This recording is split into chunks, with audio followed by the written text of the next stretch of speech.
Chapter 17, The Masters. One of my freelance jobs that lasted well into my first year at CNN was that of producing the Atlanta Falcons games for the radio network on Atlanta radio station WSB-AM. The NFL games were all on Sunday, which required me to be at the station by 9 or 10 a.m.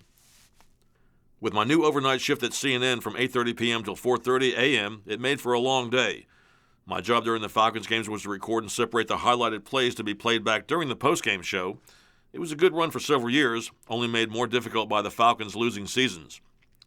After the play highlights would air on the Falcons' postgame show, CBS Sports in New York City would have me feed the same tape to them over the phone lines for their national sportscast. Jim Hunter, who later went on to broadcast the Baltimore Orioles on radio, was coincidentally from my home area in New Jersey.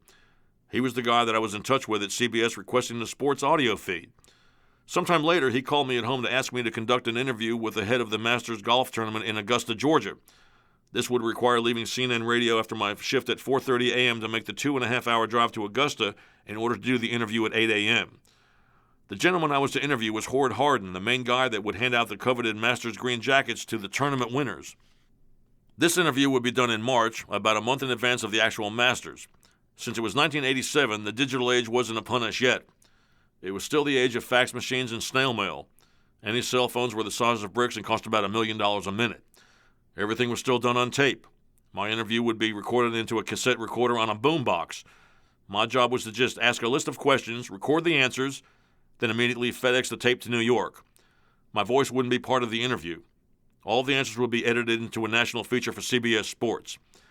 Being a guy that doesn't play golf, my usual answer to anyone asking is that I wouldn't know a putter if it hit me in the head. Here was I, reading from a list of questions about golf which I had no clue. Questions about subjects like firm greens, rough, and various golf tech questions had me attempting to at least appear as if I knew what I was talking about, even though that was the farthest thing from the truth. My golf learning curve grew quite rapidly that day.